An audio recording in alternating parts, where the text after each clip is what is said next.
Un saludo cordial amigos, les traemos las últimas noticias. Apalean comunicado de sacerdotes que defendieron a la expresidenta de facto y pidieron acuerdo de impunidad. Hace unas horas obispos afines a los golpistas emitieron un comunicado en el que criticaron a la justicia boliviana y manifestaron su preocupación por la situación de la expresidenta de facto Yanine Áñez.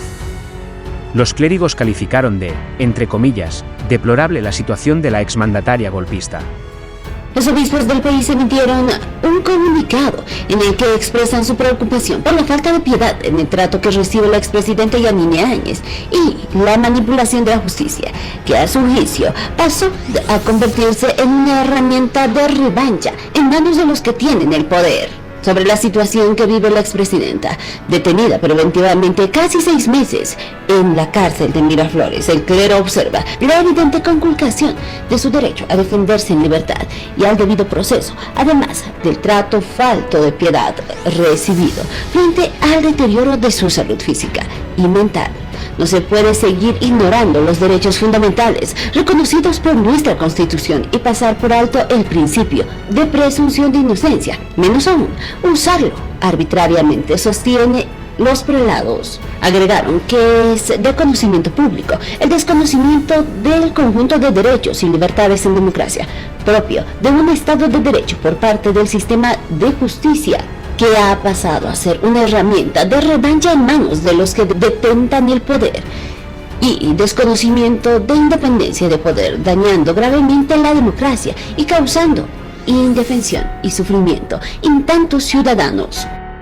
En la nota publicada en página 7, se lee, un grupo de obispos de Bolivia emitió este lunes un comunicado en el que expresaron su preocupación por la deplorable situación por la que atraviesa el país en cuanto a derechos humanos y la manipulación de la justicia por parte de actores políticos. De manera impresionante, como si estuvieran leyendo el mismo guión con el expresidente golpista Carlos Mesa, los obispos comenzaron a pedir un acuerdo nacional de paz y reconciliación para los bolivianos. Debemos señalar que hace unos días atrás, Carlos Mesa dio una conferencia de prensa en la que presentó un acuerdo de paz y reconciliación. Por lo tanto, sobre esa base, sobre la base del informe del GIEI, nosotros queremos proponer la firma, la suscripción de un acuerdo nacional por la paz y la reconciliación. Por lo tanto, sobre esa base, sobre la base del informe del GIEI, nosotros queremos proponer la firma, la suscripción de un acuerdo nacional por la paz y la reconciliación. La Iglesia Católica, que estuvo aliada a los golpistas en las reuniones de la Universidad Católica, que se rehúsa a hablar de las víctimas de las masacres en sus comunicados, fue duramente criticada por Jorge Richter, quien les recordó su papel nefasto, completamente parcializado.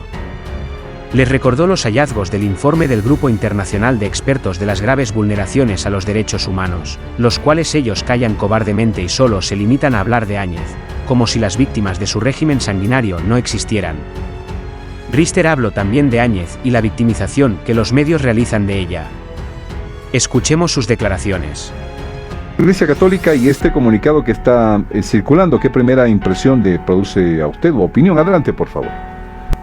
Sin lugar a dudas, no es el único documento que la institución eclesiástica del país da a conocer respecto de los hechos de noviembre de 2019 y sus consecuencias.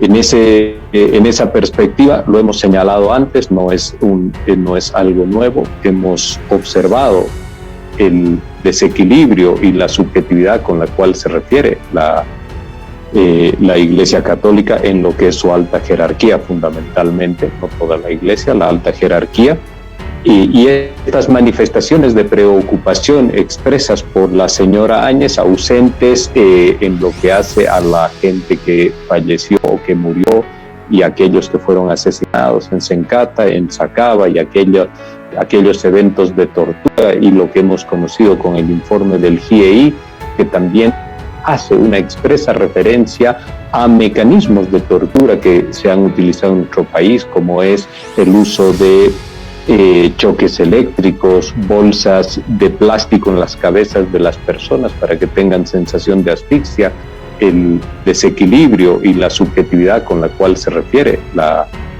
la Iglesia Católica en lo que es su alta jerarquía, fundamentalmente, no toda la Iglesia, la alta jerarquía.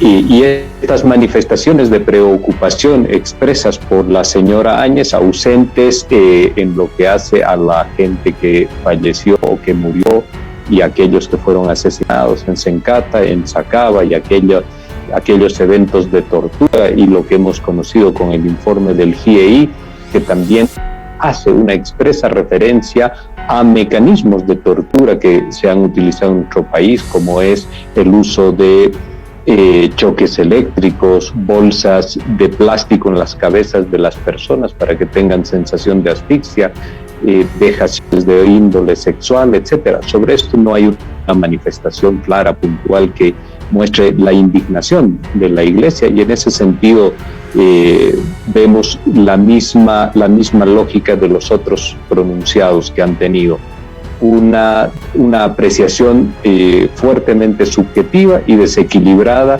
de lo que sucedió en aquellos hechos y lo que a consecuencia de ello hoy todavía estamos viviendo. Una apreciación fuertemente subjetiva y desequilibrada de lo que sucedió en aquellos hechos y lo que a consecuencia de ello hoy todavía estamos viviendo. Trato falto de piedad recibido. Así se dirige la Iglesia Católica cuando habla de Yanine Áñez. Trato falto de piedad. Fíjese, John, dos temas. Le puedo dar dos ejemplos acá sobre lo que se hubiese esperado de la Iglesia Católica, y que no habiendo actuado con la misma vara de medición y de rigurosidad en otros hechos, pues nos deja ahora siempre con un signo de interrogación sobre lo que acaban de mencionar. El Papa Francisco pidió y solicitó que se otorgaran los salvoconductos necesarios para que pudiesen salir de la Embajada de México, quienes estaban en aquel entonces detenidos. Ahí la Iglesia Católica, sus labores y sus gestiones fueron absolutamente menores o no existieron. En el caso de la señora Patricia Hermosa, no hubo una manifestación de apelar a al buen criterio, de apelar al debido proceso, de apelar al humanismo con el cual se deben tratar siempre preservando sus derechos, por supuesto, a toda aquella persona que esté detenida en algún proceso. Esto no se pudo observar. Entonces, cuando hoy en día lo expresan de forma manifiesta, por supuesto que no tiene el mismo valor, y vemos que la preocupación en estos casos termina siendo fuertemente selectiva. En ese sentido, John, es importante siempre mencionar que las preocupaciones y las formas de indignación que tiene una institución o un sector deben ser parejas absolutamente para todos, y este es el criterio que expresamos. Pero, sin embargo, hay algo que se siente en el ambiente. Cada vez más sectores opinan que si vamos a seguir en este proceso, no solamente el informe de GIEI, sino todos aquellos que se puedan presentar por diferentes causas, quizás, claro, evidentemente el momento sea los hechos del 2019, primero se ordene la justicia, primero se le dé a la justicia esa credibilidad que la gente busca, los actores necesarios, para luego ir a esos procesos y esa búsqueda de la verdad en condiciones que indica nuestra Constitución Política del Estado, los mismos derechos humanos. Claro, pero John, y mientras tanto, ¿qué hacemos, John? Hay un paréntesis, la gente queda sin justicia, los procesos quedan sin investigación y sin poderse juzgar. Esta justicia que existe hoy en el país, John, tiene estas anormalidades y tiene estas interpelaciones desde la sociedad y desde un conjunto de instituciones y desde los mismos actores políticos desde hace muchísimo tiempo. Pero también hay que señalar algo de manera clara, John, con esta justicia,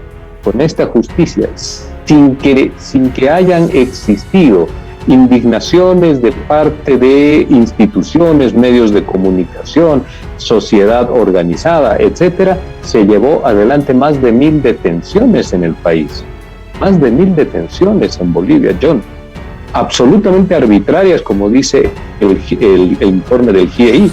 En esa perspectiva es muy importante señalar lo siguiente: las reformas estructurales al sistema judicial en Bolivia se van a realizar, pero no lleva 90 días, como señaló el señor de Comunidad Ciudadana. Eso no lleva 90 días. Una reforma a la justicia es un evento mucho más profundo que por su carácter estructural demanda una cantidad de tiempo. Eso hay que hacerlo, y ya hemos escuchado nuevamente las voces del ministro de Justicia que se va a activar. El presidente se ha adherido al informe del GIEI para realizar estos eventos. Pero lo que nadie puede imaginarse ni pretender, porque no genera ni certidumbre y finalmente termina siendo un absurdo, es que se puedan poner o dejar en paréntesis todos los procesos y las investigaciones que recomienda el informe del GIEI, pero que también como gobierno sabemos que hay que llevar adelante respecto a lo que sucedió en el 2009 hasta que llegue esa justicia, porque finalmente ese evento nunca será seguramente de conformidad de quienes hoy están siendo interpelados por la sociedad debido a su participación en el 2019. Entonces son situaciones que tienen que caminar de forma conjunta. Las reformas se tienen que realizar, pero estos eventos se tienen que cerrar en el marco constitucional. ¿Hay alguna manera, vocero, de darle por lo menos mínimas condiciones a la justicia para que estos procesos que vengan gocen mínimamente de la credibilidad y la transparencia necesaria? Esa es una de las recomendaciones mayores del grupo de expertos. Y en esa perspectiva, por supuesto que desde el Ministerio de Justicia, desde la Fiscalía del Estado, todas las acciones que se lleven adelante están expuestas hacia la población. Tiene que haber una garantía de transparencia y de debido proceso. Eso sin lugar a duda, John. Pero permítame señalar ahí un paréntesis en el medio. La señora Áñez tiene un proceso de investigación en el cual está hoy en día, no se la está procesando, está siendo solamente investigada, pero con sus derechos en vigencia, John. La señora Áñez tiene una serie de beneficios que la rodean por su misma situación de expresidenta. Lo que le quiero señalar es que hay un conjunto de bolivianos y de bolivianas que están en procesos y que no tienen posibilidad ni siquiera de ver a su familia. Y no le estoy diciendo que eso esté bien. Le estoy señalando que las reformas tendrán que pasar, por ejemplo, por estas consideraciones de la detención preventiva, que mucha gente ya se ha manifestado respecto a un carácter negativo que tiene. Por supuesto que sí, esas reformas se van a avanzar y se las tiene que implementar, pero el no debido proceso de una persona, que en los hechos reales es una campaña fuertemente respaldada por actores políticos, respaldada también por una corporación mediática que está tratando de presentar ante la sociedad y ante los bolivianos un trato inhumano. Ahí hay que aclarar y señalar algo de manera contundente. La responsabilidad de la señora Áñez en los términos de cómo lleva su proceso es una cuestión de la Fiscalía. Es la justicia la que tiene siempre que hablar respecto de el proceso de la señora Áñez, John. Eso absolutamente claro. Y número dos, el régimen penitenciario ha garantizado que la señora Áñez tenga las atenciones y ciertos elementos que ellos han solicitado, como poder salir para que se hagan exámenes médicos, etcétera. Entonces, hay que reformar. Se necesita tener también garantías claramente establecidas respecto no solo de la señora Áñez, sino de toda aquella persona que está hoy en día en privación de libertad. Pero fundamentalmente también hay que ver que este no es un elemento nuevo, John. Tenemos más de 1,000 personas detenidas a consecuencia de lo que realizó el gobierno de la señora Áñez y sus ministros. Gente que ha visto perdida su libertad, ha visto restringida su libertad, la pérdida de sus derechos, y que hoy en día todavía están con las consecuencias de aquello. Entonces, el proceso es grande, pero por supuesto que hay que dejar de lado el tema de la politización del mismo. Suscríbete a mi canal para recibir más videos.